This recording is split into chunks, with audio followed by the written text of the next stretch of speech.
Iran to invest 62,400 crore in a data center. Data center is important for the storing of data, for data sovereignty, localization in India, so that the companies that are very based in the international cities, for example, Google, Facebook, Meta, Amazon, etc., they are more liable with respect to the accountability of the data privacy and security of the data of the user in India. Is the data center important? 62,000 crores in next 10 years. And India में बना भी था। India का largest data centre UP में, Yotta Y1 I think उसको बोलते हैं। Noida. Inequality and social mobility. Winners of the 2019 Nobel Prize. Abhijit Banjari and Estelle Duflo.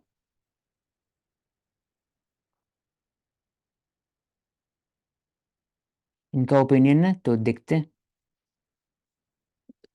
He says that it's multi-dimensional poverty index used by Niti Aayog and Center Common Discourse, a good substitute for the consumption of data.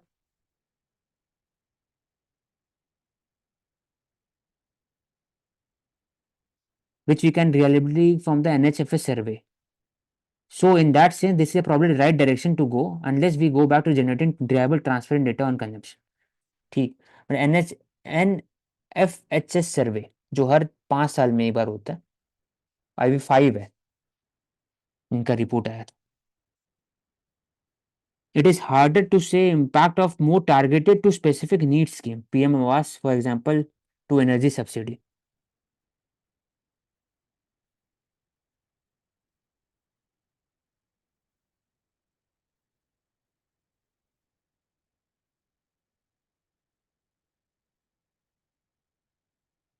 बात करें कि कैसे employability unemployability कम, तो बात वो बोले कि people spend first 7 years कि वो पढ़ाई करते हैं, फिर they are trying to get a job, then failing and trying they are taking another some other job. This is creating a sustain mechanism of unemployability in India. और इसको obsession with the government job is also hurting the employability index in India. So ये attitudinal difference should be incurred inculcated among the public with regarding to the jobs कि government job security सिर्फ नहीं होता है, private sector भी important. And second is best private school get more and more expensive and fancy. It creates mechanism for the people to hold on their privilege. 5 lakh, 6 lakh, 7 lakh rupees for the nursery, KG, etc. ये देखने को मिलता है. NFHS survey showcases the child are stunted and wasted. Low height for age for weight and low weight for age. Child development services, they work with Anganwadi, focuses on nutrition. It has helped a bit, but it was very expensive, wasn't scaled up. लेकिन Africa में countries are much poorer. Stunting and wasting of children are improving much faster. क्यों India में क्यों ऐसा? क्योंकि India में protein consumption is very extraordinary low. We eat too little protein. Dal contains protein, but it is very low. Awareness is important. For example, iron fortified salt in Bihar is the one thing that worked. Eggs have protein, milk have protein, peanut butter has protein. It is not hard to get. Vegetarian can get. The protein deficiency को कम करना चाहिए overall.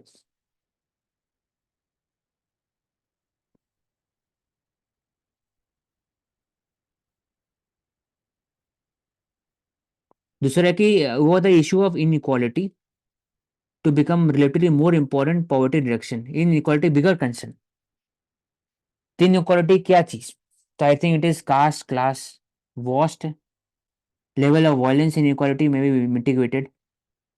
Lack of social mobility. Talented children from the poor family gets demoralized. if you are not getting a good education in the government school. Public education system important, इसलिए poor children have no amenities, they have no place to play, no green space. All these have long-term consequences. A low protein intake, bone structure, body structure, psychologically. They are defeated before they get into the education. They get in the prime years, 14, 18, 16. They cannot compete with those who are getting better education, better nutrition from the right age, 5, 6, 7. क्योंकि अधिकतर brain development takes place before 8 years, 7 years. So social mobility, yet the best drivers discuss with this one.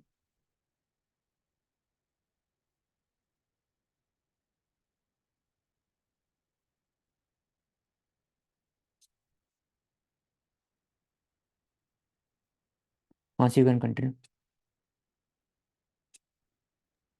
Okay, Ashok. Allow me screen sharing.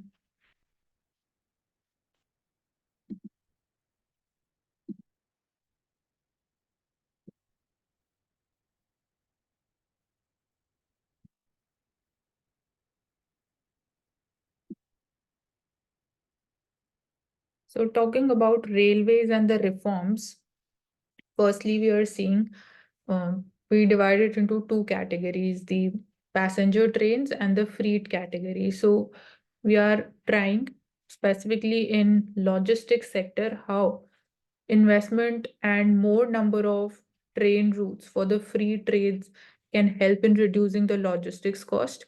It can ensure more efficiency in travel. And if there is again more competition in the free travel, so that would be also effective and help in reducing the cost. So this is one thing. And talking about the budget, interim budget would be presented this year. So for this, talking about what can be the expectations for the railways. So to keep the capital expenditure momentum intact, and for that it is believed it would be somewhere around rupees 2.4 trillion. So that is the budget estimate. And with this, we also see that even railways, one interesting fact is that the budgetary allocation which is provided to railways, they do not have to rely upon any kind of borrowing from the market. So railways do not have to borrow any kind of money or debt from the market. So this is one interesting fact about Indian Railways. So they are also able to generate sufficient amount of operating surplus, which they again use and reinvest that back into the railways development.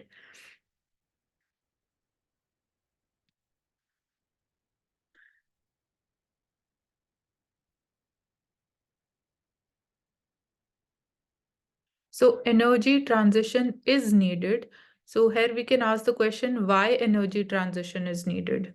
So firstly, from the perspective of energy security, as we see, India is building upon the strategic oil reserves. So this is one point, energy security. Second is looking for an alternative and sustainable fuel sources apart from the crude oil. So that is the second reason, because we see that like OPEC cartel and the OPEC plus, they are cartels.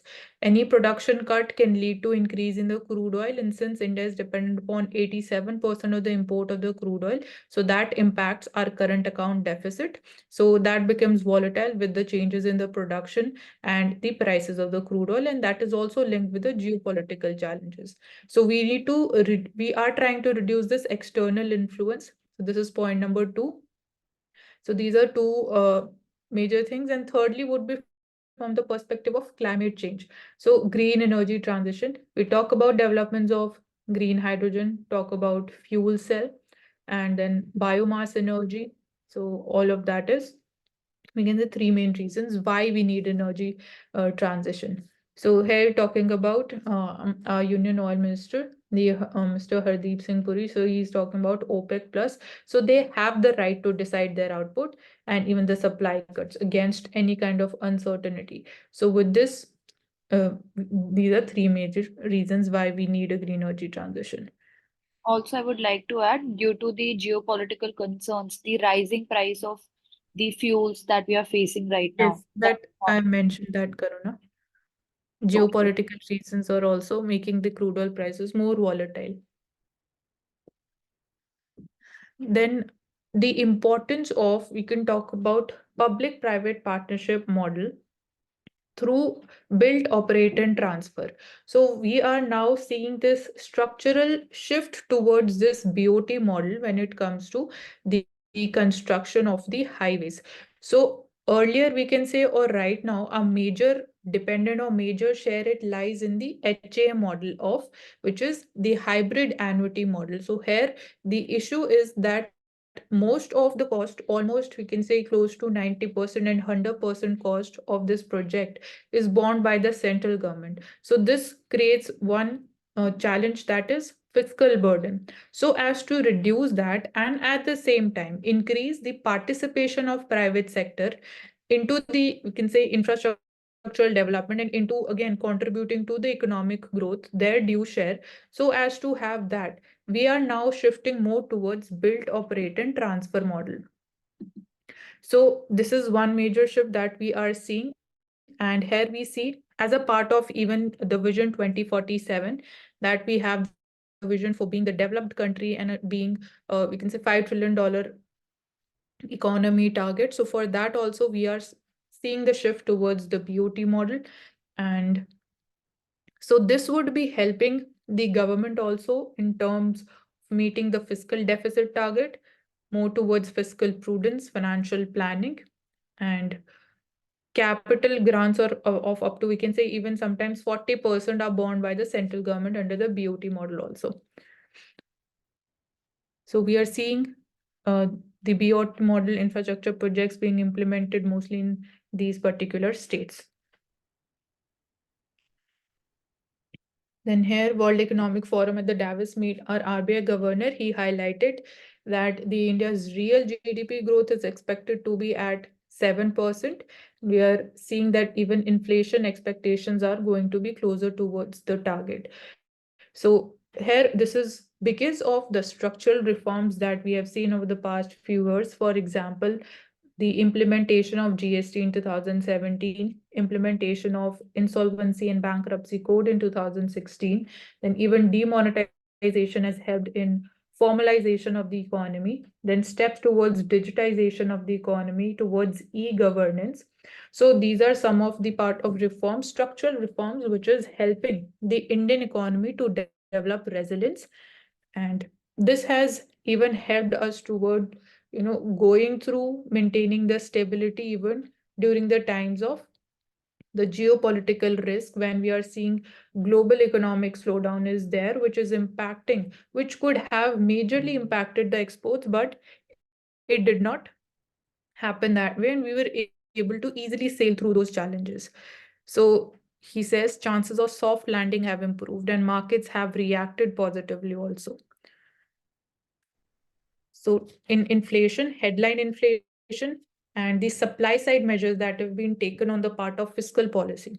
So that has helped in controlling headline inflation, and even core inflation, we saw that it has been recorded at 3.9% for the month of December. So that also poses a positive picture that inflation is gradually cooling down. And this is an important topic when we talk about NFRA and the auditor companies and what kind of, when you talk about the ethics and the values, that becomes critical. What are the challenges that we are facing? So NFRA, yesterday also we talked about the National Financial Reporting Authority of India. So they are kind of a regulator, specifically when it comes to the auditing practices and periodic disclosures. So what are the, firstly we look into what are the challenges as far as auditing in India is concerned for the private sector. So one is the management bias. So the management of a particular company, private entity, they are not able to, we can say, they do not purposefully share the objective opinion or the actual details. So that becomes one of the management bias. Second challenge is that these auditing companies, जो third party companies हैं, they are also providing non-audit services. So this leads to the issue of conflict of interest. And So these are two major issues. Now, when we talk about what changes needs to be done, so one is the auditors, the companies should display professional skepticism. So this is one, we can say one keyword that we can take away from here. And apart from this, can say there should be an independence to them. So here I was mentioning about that they are also providing non-auditing services. The companies are also related apart from the auditing services and other services in other areas also. So that needs to be taken care of, and because it impacts the independence of the auditor company. So this needs to be, you can say, reformed. Apart from this, thirdly, we can talk about engagement quality controls should be there. And if the auditor feels that there are reasons to believe there is any kind of fraud in terms of accounting or money laundering, if they believe there are reasons for that, if there is evidence for that, so that should be reported to the Ministry of Corporate Affairs on their part. And fourthly, we can talk about code of ethics for the professional accountants. So here we can say the role of institution of chartered accountants of India, it becomes important. So because we are talking about it, it has a critical role of CA also talk about chartered accountants. So they need to follow the code of ethics in this area, and timely resolution is also very one important thing, and we do not expect delays here. So fair degree of clarity is important.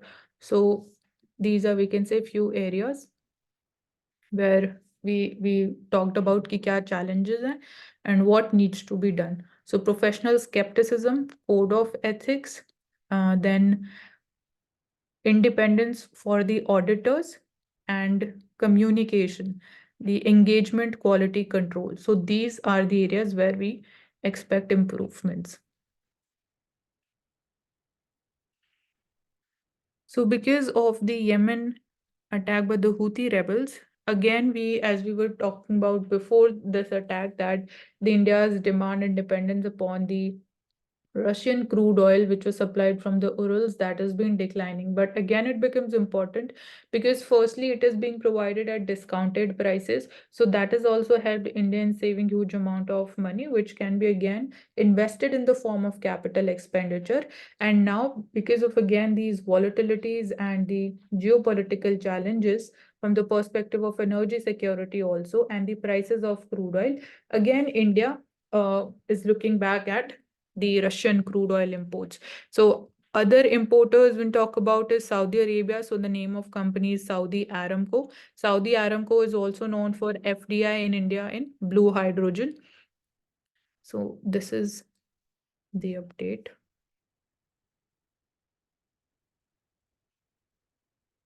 So here we should know the example when we're talking about investments in semiconductor units in India. So an example of joint venture is this Foxconn and the HCL in India.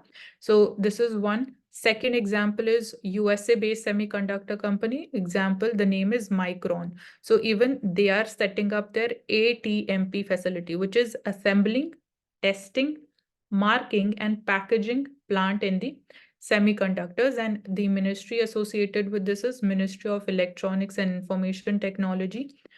And here we're talking about Foxconn would be there in packaging. So these are also called fab units. So we should know कि semiconductors की जब हम बात करते हैं, what is the role of semiconductors? What function do they perform? So semiconductors are a silicon-based chips which are having millions of numbers of transistors on it.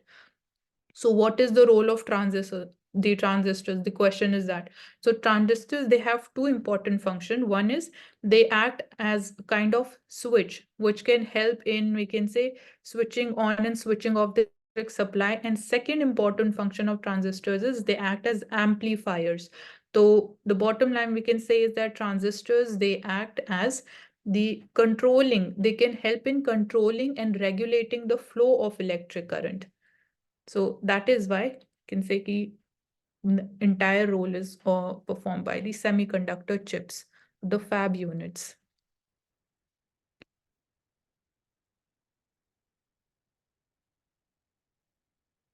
Talking about reforms in IBC, as I just mentioned, it is an important structural reform in India that we implemented in 2016.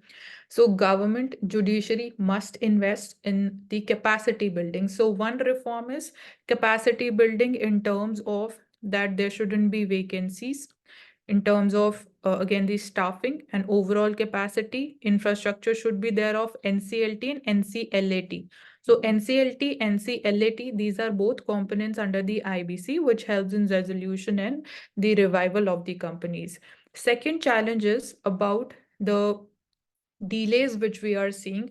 There is a proper time frame within which the case should be resolved, but on an average we are seeing that it is going beyond that. So that is it. It remains an unfinished agenda. Now, again, the third area is resolution versus recovery. So the main aim of IBC, the main objective that it was believed it would be helping in resolution and not recovery. But what has happened is the other way around. We are seeing more projects moving towards recovery or liquidation. And third area is, we can say, delaying tactics on the part of, there is a committee of creditors. So within, again, a dedicated time frame also, they have to come to the conclusion, the pragmatic conclusion of what are the desirable options for the resolution or the revival of a company. So these are the, we can say, 3 to 4 reforms that are required in IBC. Then microfinance institutions and the government door for the funding support. The microfinance institution, the name is clear. They are providing you finances or credit or loans in very, we can say, decent amount of loans, which is important for the, can say, continuous and sustainable functioning of the self-help groups and even MSMEs. So when we talk about what reforms or what now government can do, so here it is in that government can create a special fund, like we have India Microfinance Equity Fund within NABARD for extending equity support to these small and upcoming microfinance institutions. So the funding support from the government can be provided through this mechanism of creating a dedicated fund under the NABARD. So around rupees 250 crores may be provided. And even the microfinance institutions, when talk about their importance, so one, I've mentioned the sustainable and the in the long-term functioning of the MSMEs, and even in other areas also, even for the women farmers also. And third, we can talk about the financial inclusion. They are present in areas where banks are not present, where scheduled commercial banks are not present. So providing the financial and banking services in the remote areas, in the deeper pockets of India, local levels. And apart from this, Can we say कि self-help groups are also helping in that in the same lines? how self-help groups are helping in the same lines, Karuna? Via NABARD. No, how can they help in financial inclusion? They are actually getting finances from these microfinance institutions. So microfinance institutions become important for the functioning of SHGs. And that too, when we say formal credit, because formal credit, we say ki it is important because they are getting the cost of borrowing or the interest rate at which they are able to get the loans, it is at the market rate of interest, and it cannot be so high when we say in case of the private lenders. So that is why it becomes important for the functioning of the SHGs. How can SHGs help in lending? That is not a part of their function, and even MSMEs also. Mansi ji micro finance के institutions की examples बता दो please India में। My institutions exact name, so we'll have to see. One can be like exactly, I don't think so कि Muthoot Finance जो है वो microfinance में आएगा, but it is an example of NBFC. So we can say presence of NBFCs and these microfinance institutions. So we can look for Also, exact names क्या है microfinance institutions के. Yes Mansi जी, also जैसे हमने मोहम्मद यूनुस का पढ़ा था, मिस्टर मोहम्मद यूनुस, रिगार्डिंग बांग्लादेश ग्रामीण bank में, So Yes. Grameen Bank is also related to this itself, right? Yes. Microfinance. Yes, it is तो also उसका about the concept microfinance. Explain कर दो प्लीज, इंडिया में है ग्रामीण बैंक? नहीं, इंडिया में ग्रामीण बैंक नहीं, ग्रामीण बैंक्स जो है that is a term type of bank which is there in Bangladesh, तो that is a name of the bank, Grameen bank. India में वी हैव ना माइक्रो फाइनेंस इंस्टीट्यूशंस, उनकी हम बात कर रहे हैं, but name would be different. Different institutions हैं जो इंडिया में वर्क कर रहे हैं, तो we are having that network at local level. Okay so Mansi, loan, thank हाँ जी, लोन पोर्टफोलियो की जब हम बात करते हैं of the micro finance institutions, so it is share की अगर हम बात करें तो we should know, again this can be asked in prelims, 40% market share is of the NBFC micro focused non banking financial companies, 40% market share, followed by banks 32%, then small finance banks 19%, and diversified NBFCs 9%. So currently 70% जो loan portfolio have the microfinance sector, it is around top 200 districts में. So major share is of these microfinance institutions. And they are also helpful in providing housing loans, the wash loans, which is water, sanitation, and hygiene. So it is not just from the perspective of business also, but the social services, even education loans. जो regional rural banks हैं वो भी तो इसी तरह से वो करते हैं कि फिर वो किस Yes, टाइप में हाँ, आएंगे? वो भी बोल सकते हैं, regional rural banks. So they are catering to again the local demands for the credit and the loans. So that is why their role become very important. We can say these are an example of the bottom-up approach also, which you can say is even important for the stability of India's financial system and even for women empowerment, promoting startups. We have Stand Up India scheme. So for that, the success of it also, their role becomes important, their supportive role.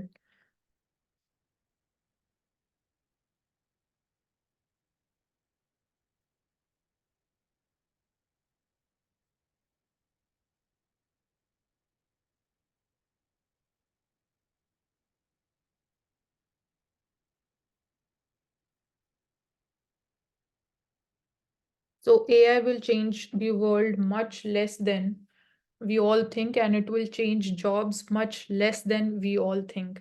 So changing the world and changing the job sector in the scenario, what we can expect is, as we have talked about this before also, ki AI can create a change when we talk about the job losses. So the low skilled jobs can be replaced by AI, and it can create more job opportunities in high skilled jobs, in, for example, the technical jobs, terms of repairing, and you can say the engineering skills, their demand would increase. So this can be one change which we can expect, and apart from this, it can again help in uh, increasing the efficiency of the work also. And one negative impact which it can have, apart from the loss of the low skilled jobs, is that there might be chances of increase in income inequality, as we talked about, ki it can, as it can better help the rich class in further improving their work efficiency, so the income gap can further widen up. And we can also say AI is also creating jobs like deep learning engineers, या फिर chatbot developers. So new avenues are also being created. Yes, the high skilled jobs.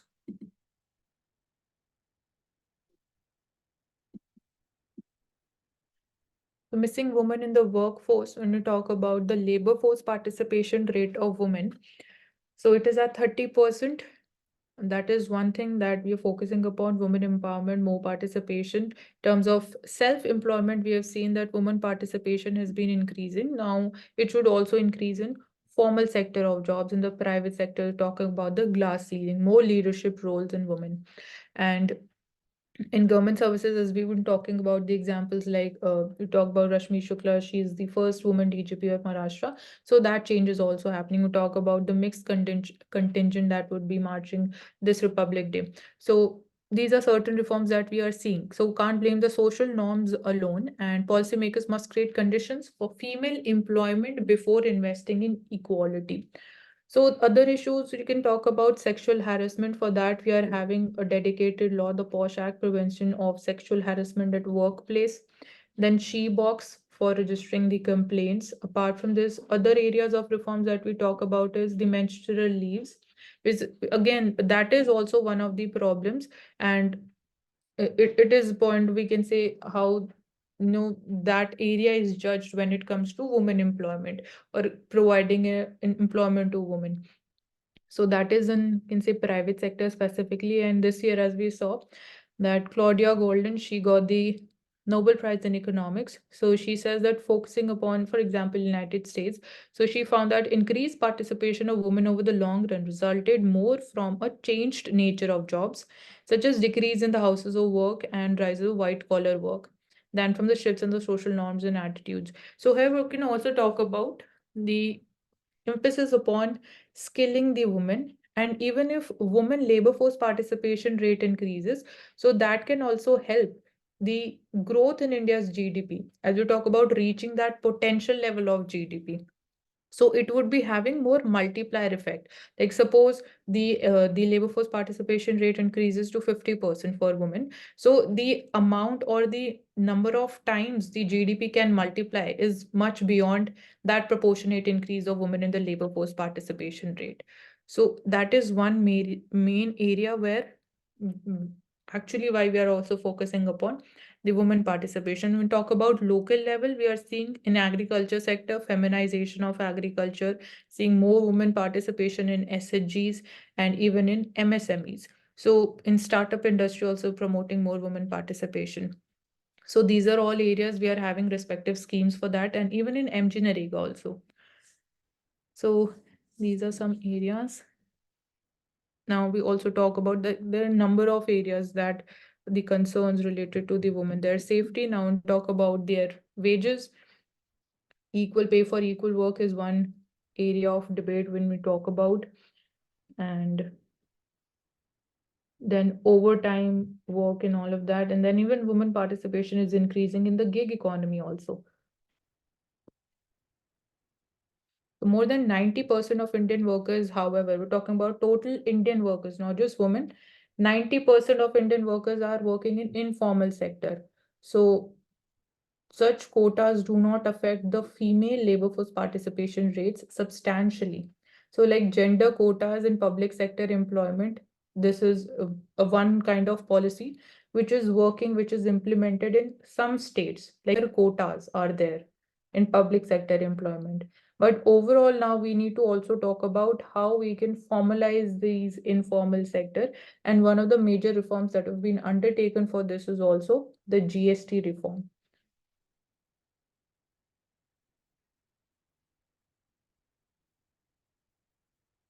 So talk about port-led development. How we can connect the Bharatmala project, the Sagar initiative, which is the security and growth for all. We talk about port-led development में blue economy, the role becomes important. Green maritime practices in terms of shipbuilding also, and talk about the reversal time for the ships, the time which we take to load and reload. So that has been reducing. That is also helping in terms of the reduction in logistics cost. That is because major part of India's trade or overseas trade happens through the seas. So through shipping. So that is why that it becomes important. And port-led development, we can also talk about promotion of tourism through cruise tourism. So these are some key areas which we can talk about. And factual information, we can say that, like we talk about JNPT port. So lowest turnaround time of only 1.2 days, like loading, deloading and reloading. So only 1.2 days is the time taken, followed by the Cochin port 1.4 days. We need to also know exact locations of these ports, the eastern and the western ports of India. And few time back, we also talked about that major ports in India, talk about private sector. So these are controlled by the Adani group of company, Adani Ports, dedicated arm for the ports. So we need to again balance how the participation of private sector and the public sector in terms of the ports. So what else, how we can improve the transportation is it comes to the customs clearances. So it needs to be more, we can say, digitized. We can have a single dedicated platform, single window platform for the customs clearances, so that again we can increase the um, uh, we can improve the efficiency of transportation via the seas. And we can talk about construction of the cold storages facilities nearby the ports, and talk about Leads Index, which is published by World Bank. So remarkable progress is reflected in India's ranking there as well. So globally, like Norway has a turnaround time of only 0.4 days, like it is a few hours. And turnaround time, the global median ship, the global average is 1.04 days in 2004. So Singapore is 0.8 days, Netherlands 0.6 days. So they have a turnaround time of few hours. So we are coming to that.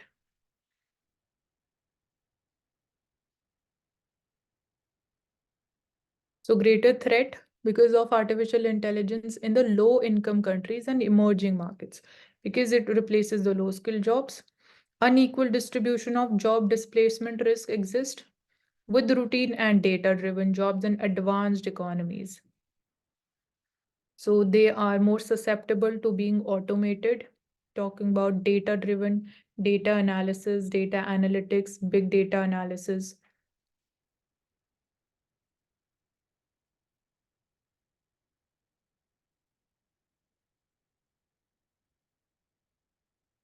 Again, this is the same topic. So white collar jobs, baat karte, these are the salaried jobs.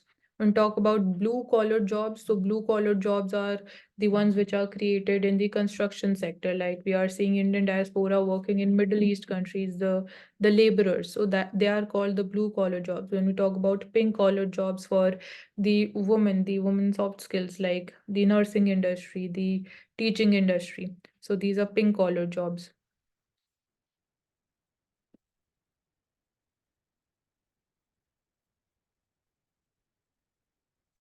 So we talked about these helicopters.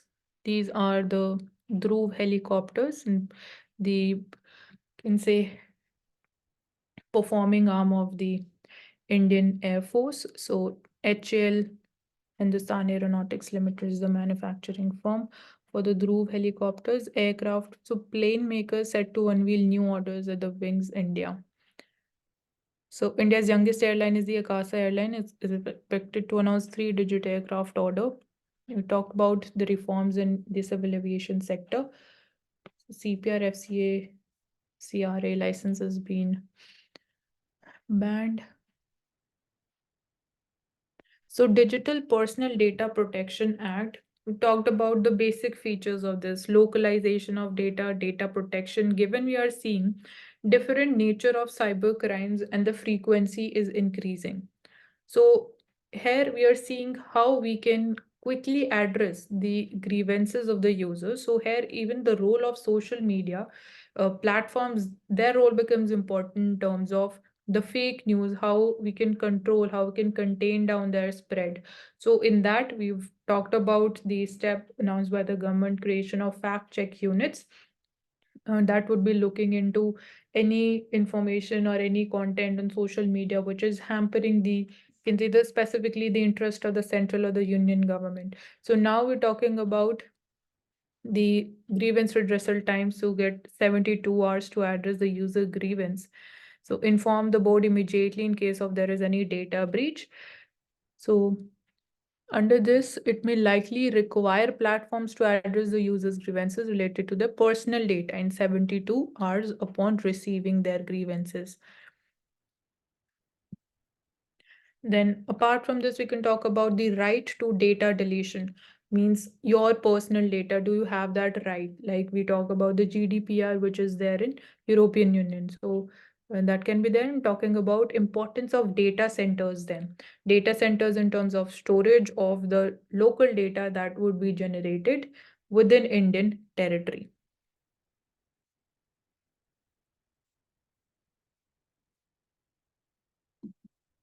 Okay, we can call